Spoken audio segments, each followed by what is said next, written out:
So you've done everything that you were supposed to do.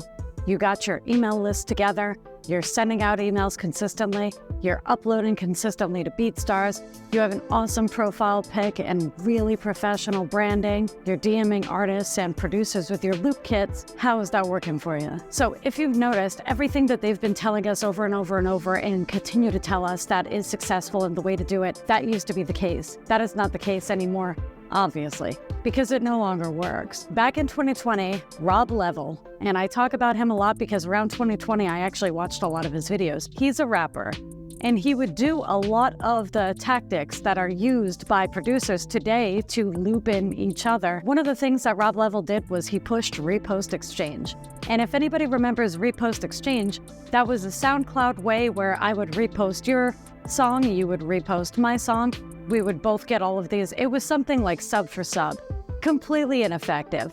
Did not get you any more plays than you would have normally got. All it got you was a lot of reposts and a lot of telling the algorithm that this song isn't very good because nobody's listening to it all the way through. So with Repost Exchange, you could listen to the song, you had to leave a comment if you wanted to, you had to like it.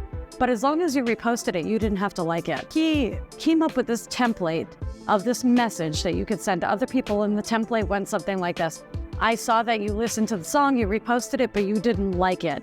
Because what he told everybody was they must have forgotten to like it, like they reposted it, but they forgot to like it and they forgot to follow, or they liked it and didn't follow. Something was missing from your interaction. All of these templates went out, and it caused everybody on SoundCloud to start to ignore their messages. Now in 2023, as of a few days ago, there's these people telling you that they have all of the secret sauce to selling more beats, and they're putting out templates for Instagram so that you can all have the same exact template and all send all the same spam to all the artists. And of course, Instagram messages are ignored already. I ignore a lot of my Instagram messages because most of it is spam. Spamming, it doesn't work anymore. So why are these people still saying that it does? And why are people listening to this stuff? I've been seeing a lot of comments that say things like type beats are dead and type beats are repetitive.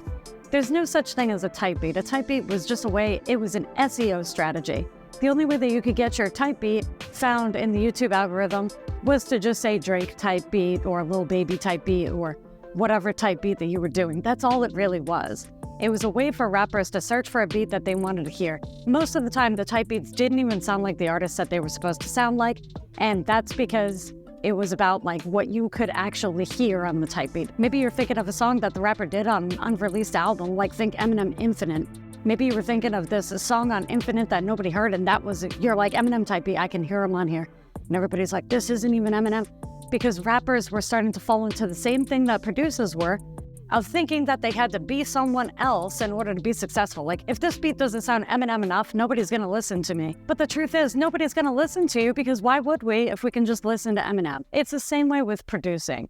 I think rather than doing type beats, it's played out, it's done. Even rappers are starting to lean away from searching for beats that way.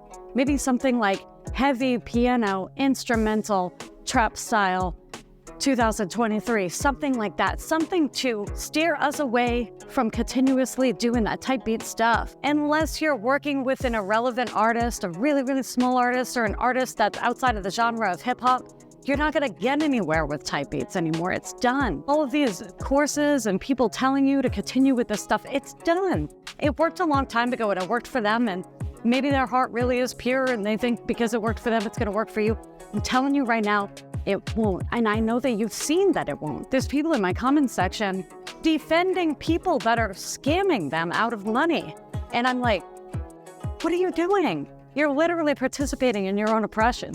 Just stop. I think that the way to go is to just do whatever it is that you're doing. My YouTube channel started to find success when I started to go against the grain. As soon as I stopped being this nice person that's regurgitating the same old information that everybody wanted to hear, that there's a magical keyword and just word it like this and all of this information that wasn't even working for me. As soon as I stopped doing that, my YouTube channel started to grow. And the reason is because I started to be myself. It's not really a personality change as much as this is my personality. And you're seeing it, and I feel like people see that, and they like it, and they want to be a part of it. Great. What I'm trying to do, and the whole purpose, is I ran into some really dark places because nobody wanted to listen to my music, even though I was doing everything right. I was doing everything the way that everybody was telling me to do it. As soon as I stopped doing that, I found success. I honestly believe that it's gonna be the same exact way for you.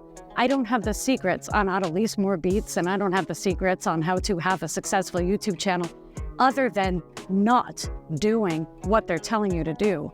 If you want to be an unsuccessful crab in the bucket, which is what most of these people are because they're all doing the exact same things, because they're all watching the exact same videos, they're wondering why it doesn't work. Maybe it's just something that they're doing wrong. It's not you. You're not doing anything wrong. Dame Taylor, who's been coming up a lot lately, he even says shitty beats go viral, and that is the truth. Like, throwaway beats these days can go viral. There is no throwaway beats. So this pricing model that producers, we're all trying to undercut each other. Buy one beat, get 10 free. Buy one beat, get 25 free. Buy one beat, I'll mix it, master it, and clean your house for a week. We're all undercutting each other, and we're devaluing our own art. Why would a rapper buy a basic license for $100 if he can go get one for $9 and get 10 free beats? You may be making a little bit of money doing that, but you're hurting the entire community by doing that. The only way that we can really steer rappers in a different direction is to steer them in a different direction. We want them to be more unique. We want them to be themselves. In order for us to appreciate a rapper, he needs to not be this Wish.com Drake. He needs to be himself. And that's the only way that talent can truly shine through.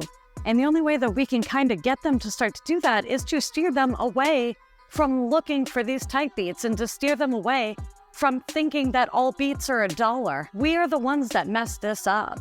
And it's not us as individuals. It's not you and me per se. It's the fact that we're still following all of these people that are making so much money off of giving us the wrong advice, and we're following the wrong advice. Or maybe this advice was right a long time ago. It's not right anymore. The only way that we can fix this is to start to go our own way. We need to start to release unique sounding beats. We need to stop trying to picture who we see on it. And we just need to picture who can be on it. The song that we hear from it. And rappers will see that. They will use search terms that we are putting out. If we start to use the term instrumental instead of beat, if we stop leaning towards the artist and start to lean towards the instrumentation and the BPM, they're gonna start to search that way. The only ones that can fix this problem is us.